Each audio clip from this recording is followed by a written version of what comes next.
ผู้ฟังคิดว่าแม่นอย่างที่อยู่กงกันข้ามกับความกล้าหาญของคนเฮาลองมาฟังเรื่องเล่าและประสบการณ์นี้แล้วท่านจะได้คำตอบ มีชายชราคนหนึ่ง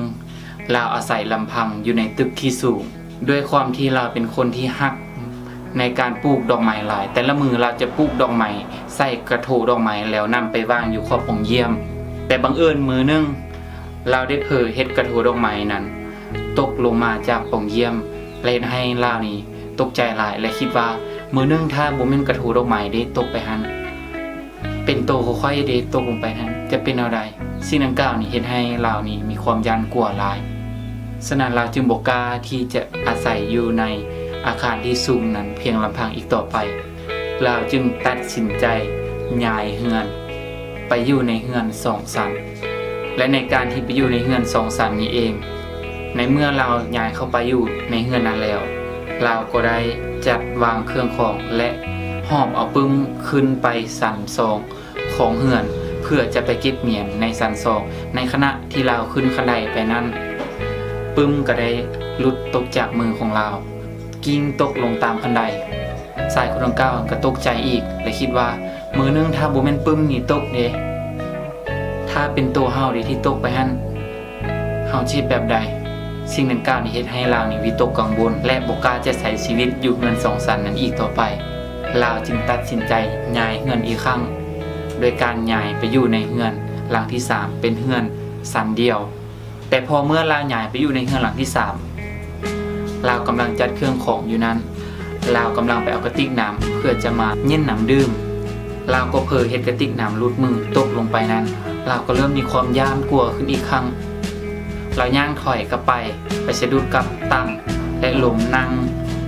อิงใส่ตั้งอีน่ะได้พาลาวนี่เสด็จไปตามฝาเฮ็ดให้รูปที่อยู่ขอบฝาน่ะตกลงมาแล้วยิ่งเกิดมีความย้านกลัวขึ้นอีกครั้งและรู้สึกซึมเศร้าหลายแล้วก็คิดย่างลังเลย่างถอยหลังไปโดยที่โปได้แนมเบิ่งเลยว่าทางหลังนั้น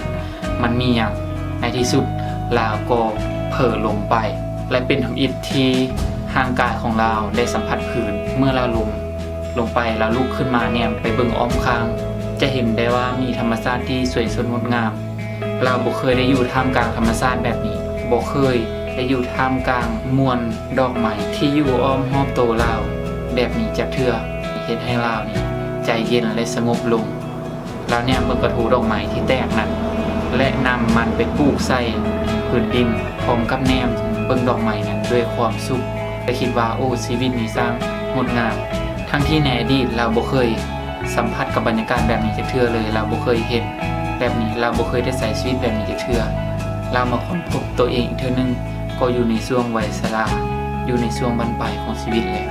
เรื่องเล่านี่มันได้สอนให้เรารู้ว่ามนุษย์เฮาทุกคนโดนแล้วจะมีความย้านกลัวแต่ถ้าว่าเฮาเฮ็ดหยังก็ตามมัวแต่คิดย้านกลัวไปหมดทุกอย่างเฮาจะบ่สามารถใช้ชีวิตให้มีความสุขเฮาจะบ่สามารถใช้ชีวิตให้มีความก้าวหน้าหรือใช้ชีวิตที่มันแตกต่างจากชีวิตประจำวันของเฮาออกไปได้ทั้งที่ในวัยหนุ่มเราก็ใช้ชีวิตธรรมดาไปวันๆโดยบ่ได้เฮ็ดหยังใช้ชีวิตตามแบบที่เราเคยชินจึงคิดให้เรานี้บ่สามารถสร้างหยังหรือเฮ็ดหยังที่เป็นประโยชน์ที่มันแตกต่างออกไปได้เลยเพราะว่าจะเฮ็ดหยังเราก็มีความกังวลและย้านกลัวอยู่ตลอดฟังมาฮอดตอนนี้แล้วหลายๆคนคงเกิดคำถามที่ว่าแล้วสิบ่ให้มีความย้านกลัวหรือบ่ในความจริงความย้านกลัวนี่ก็มีประโยชน์อยู่คือกันยกตัวอย่างเช่นเวลาที่เฮาย่างข้ามทางมีรถแล่นอยู่หลายๆถ้าเฮาบ่มีความย้านกลัวเลยเฮาจะย่างผ่านหนทางไปและจะถูกรถตามตาย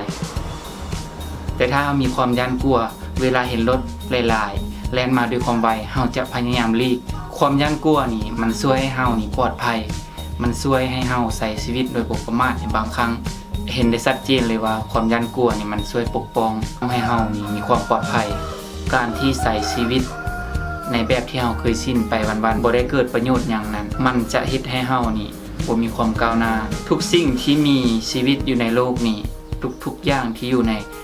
จักรวาลล้วนแล้วแต่อยู่ในกฎเดียวคือถ้าบ่ก้าวหน้าขึ้นก็แปลว่าถอยหลังลงถ้าบ่เติบโตก็แปลว่ากำลังจะดับสลายถ้าบ่แข็งแรง ก็แปลว่าจะอ่อนแอลง ถึงแม้ว่าเฮาจะมีความย่านอยู่ก็ตาม อยากให้ลองใส่ชีวิตในแบบที่อยากจะเฮ็ดอยากจะเป็น ลองเฮ็ดในสิ่งที่ยาก จุดเริ่มต้นย่อมยากเสมอ มีคำคมในภาษาอังกฤษว่า face your fear แปลว่าเผชิญหน้ากับความย่านกลัวของเจ้า